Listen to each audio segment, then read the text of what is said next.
कांग्रेस कि ये अलायंस सबसे बड़ा फ्रॉड है, कहिए कि इंडिया गठबंधन सबसे बड़ा झूठ है, कहिए कि इंडिया गठबंधन देश की जनता को बेवकूफ बनाने का सिर्फ और सिर्फ एक फॉर्मूला है जो कभी हिट नहीं हो सकता। देन से इट।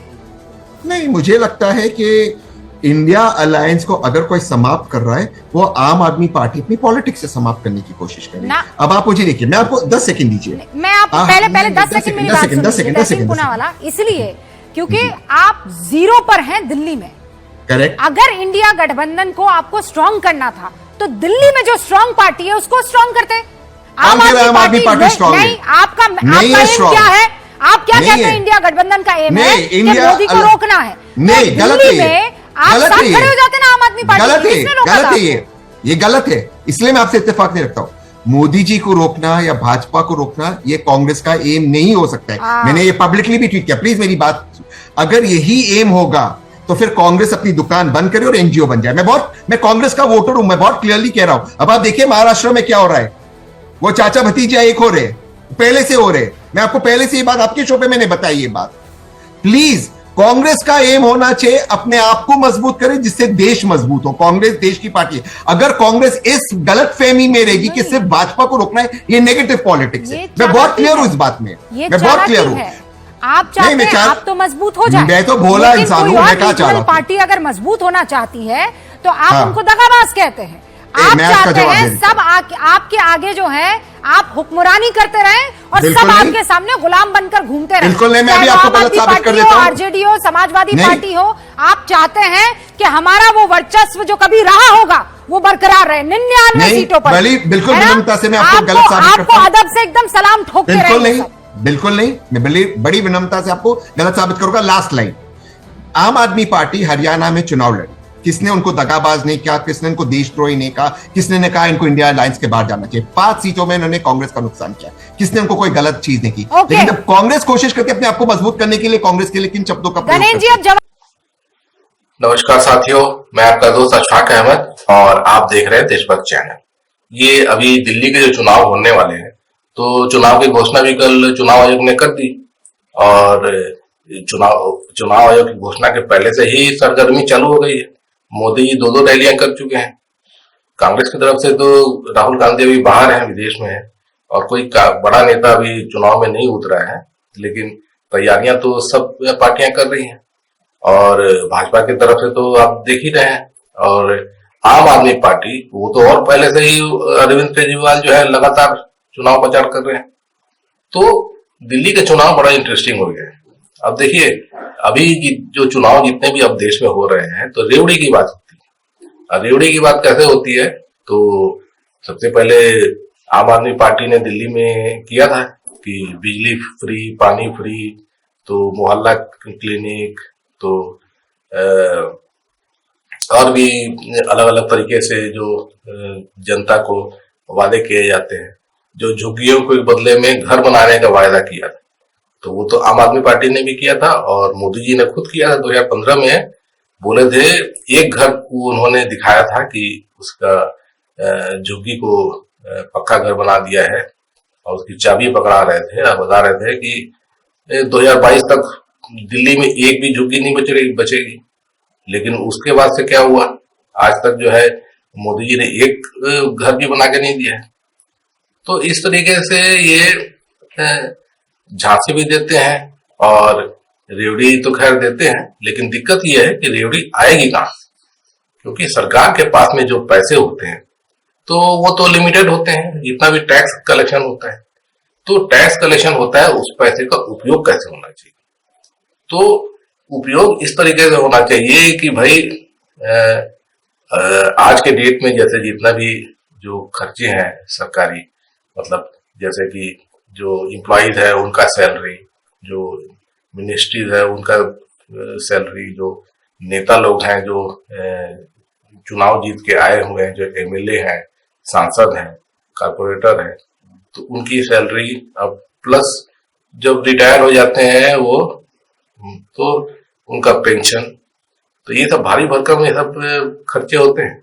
और फिर जनता को बना के देना होता है सड़क, बिजली, पानी, शिक्षा, स्वास्थ्य, उसके खर्चे, है ना। और फिर जो अलग अलग तरीकों से, जैसे कि विकास करना है तो उसके लिए रोड मैप बनाना है, तो रिसर्च करना है, तो ये सब खर्चे। तो आखिर जो पैसा जितना आता है तो इसको किस तरीके से खर्चा करना है, तो एक लिमिट होता है। अब रेवड़ी आपको ज्यादा दे पाए आप, तो इसके लिए क्या करना पड़ेगा? ऐसा तो है नहीं कि मतलब कि कहीं हवा से पैसा आ जाता है और आप जनता को बांट देते हो।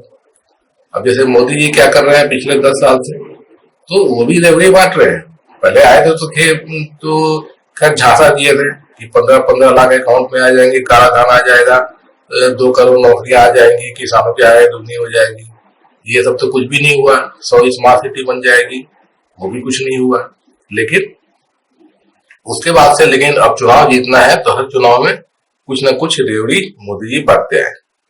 क्योंकि वोट, देखिए वोट जनता जो देती है तो वो ये देख के देखती है कि कौन सी पार्टी से ज्यादा फायदा होने वाला है, तो एकदम नेचुरल बात है। तो अब ये भी बात आ रही है कि आप निठल्ला बना रहे हैं लोगों को, क्योंकि सब चीज उनको फ्री में मिल जाएगा तो कौन काम करेगा। तो ऐसे में फिर फैक्ट्रियों में काम करने के लिए और भी जगह पे काम करने के लिए, या आप जो इंटरप्रेन्योर होते हैं तो वो भी एक बड़ा रोल निभाते हैं समाज में, तो वो सब कोई करेगा नहीं, सब घर में बैठ जाएंगे। तो ये बात तो सही है, लेकिन ये कुछ हद तक सही कि जो मतलब एवरेज अगर आप देख ले तो आपको हो सकता है करीब 30% ऐसे लोग मिले जो उसी में खुश रहते हैं कि वो फ्री में सब कुछ मिल गया। अब वो पौवा खरीदने के लिए थोड़ा सा पैसा चाहिए तो एक आध दिन मेहनत मजदूरी कर लिए, हो गया उनका काम। बस सब चीज खाना पीना सब फ्री में आ रहा है, तो काम नहीं करेंगे। तो ऐसे लोग कुछ होते हैं, लेकिन बहुत ज्यादा लोग ये होते हैं कि अपने लिए या फिर अपने बच्चों के, तो उसके लिए सोचते हैं कि उनको कुछ मतलब प्रोग्रेस हो, कुछ उनको वो ज्यादा तरक्की कर पाए। ऐसे लोग तो ज्यादा रहते हैं ना, तो वो सिर्फ रेवड़ी पे ही भरोसे नहीं रहते। तो उन लोग के लिए आप क्या दे सकते हैं, है ना। और रेवड़ी की भी लिमिट होती है। अब एक कुछ रेवड़ी अभी तक मिल रही है, उससे वोट मिल रहे हैं, लेकिन दूसरी पार्टी उससे ज्यादा रेवड़ी बांटेगी तो उसको ज्यादा वोट मिल जाएंगे। तो फिर ऐसे में कंपटीशन होता है और फिर ज्यादा पैसे बांटने की होड़ लग जाती है। तो पैसे आएंगे कहाँ से, ये भी तो सोचने वाली बात है ना। तो पैसे आने का तरीका होता है कि जो आप अर्थव्यवस्था को बढ़ाएं, तब जाके फिर पैसे ज्यादा सरकार के पास में आएंगे और उनकी जो पार्टी है वे चुनाव में ज्यादा रेवड़ियां बांट पाएगी, है ना।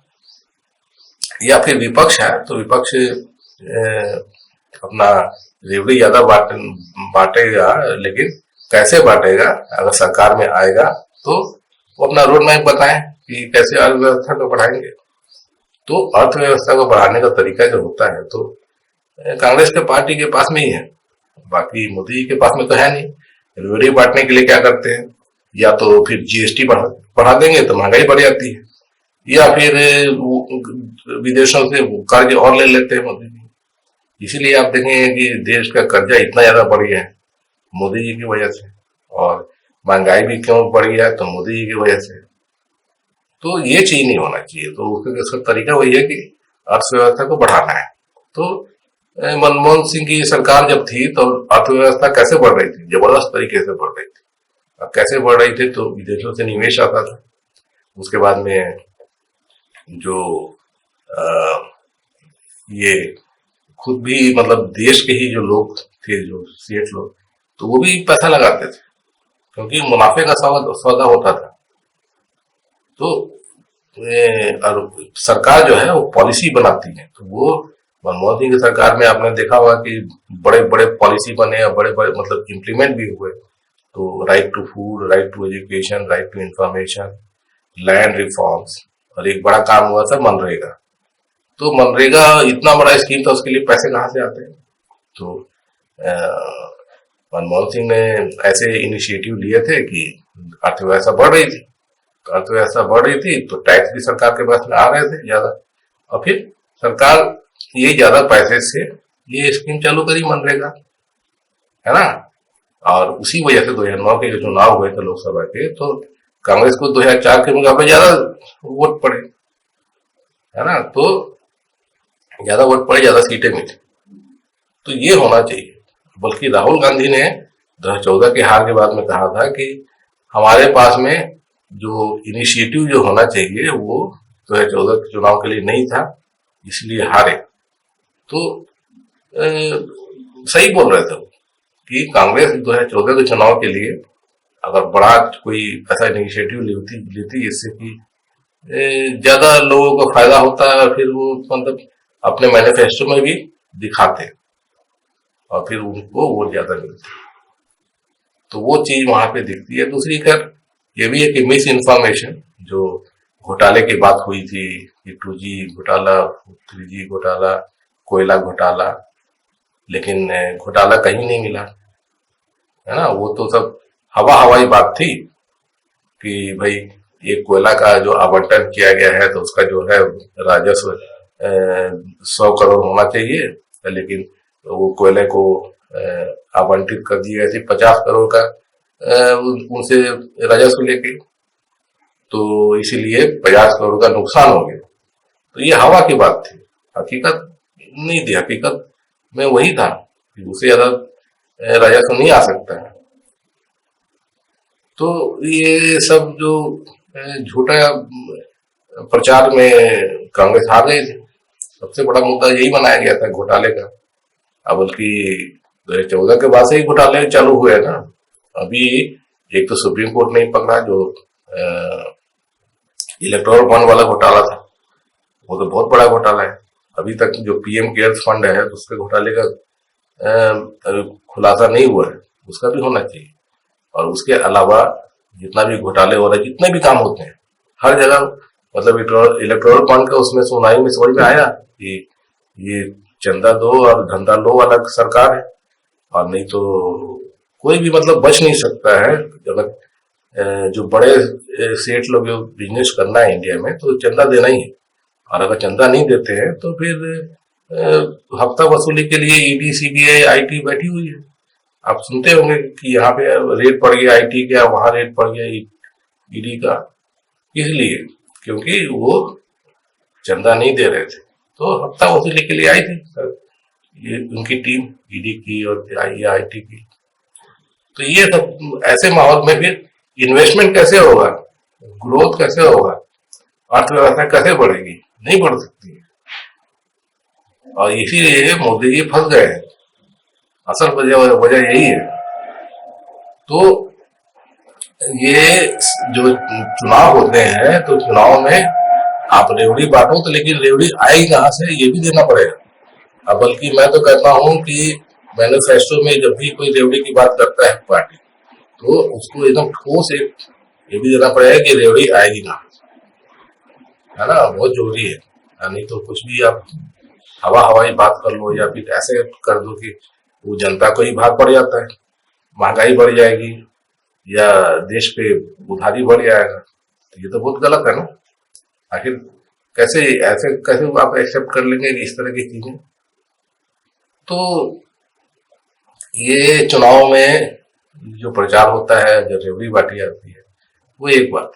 दूसरी बात, दिल्ली में जो जिस तरीके से घमासान चल रहा है, तो उसमें जो बड़े बड़े मुद्दे जो होंगे, तो एक तो अभी विधोड़ी ने जिस तरीके से प्रियंका गांधी पे अपशब्द कहे थे, तो उसका तो खमियाजा तो बीजेपी भुगतेगी। और अमित शाह का जो बयान था, लोग अभी बात नहीं कर रहे हैं क्योंकि 1 महीना पुराना मुद्दा हो गया, लेकिन बहुत बड़ा मुद्दा है। बाबा साहब अम्बेडकर का अपमान किया, वो छोटी मोटी बात नहीं है। तो दलित वोट तो कम से कम जो है वो बीजेपी से इस दिल्ली चुनाव में भी खिसकेंगे। और जो और मुद्दे हैं, तो आम आदमी पार्टी तो खैर मतलब लगातार जीत भी रही है चुनाव दिल्ली का, और वो रेवड़ी भी बांट रही थी, जो मुफ्त बिजली, मुफ्त पानी, ये वाला जो स्कीम है। तो उनको एज तो था, लेकिन अभी जो करप्शन वाले चार्जेस केजरीवाल सरकार पर लगे हैं, तो वो भी गंभीर है। और दूसरे जो दिल्ली का बजट है, तो वही सवाल यहाँ पे आ जाता है कि आप रेवड़ी, क्योंकि आपके पास में टैक्स जो है वो तो लिमिटेड है, तो इतना ज्यादा रेवड़ी कैसे बांट पाएंगे आप? तो दिल्ली की हालत खराब है, अर्थव्यवस्था खराब है। पहले जो सरप्लस में बजट चलता था दिल्ली का, तो अब घाटे का सौदा हो गया है दिल्ली का बजट। जितना राजस्व आता नहीं उससे ज्यादा खर्चे हैं। तो ये कब तक चलेगा?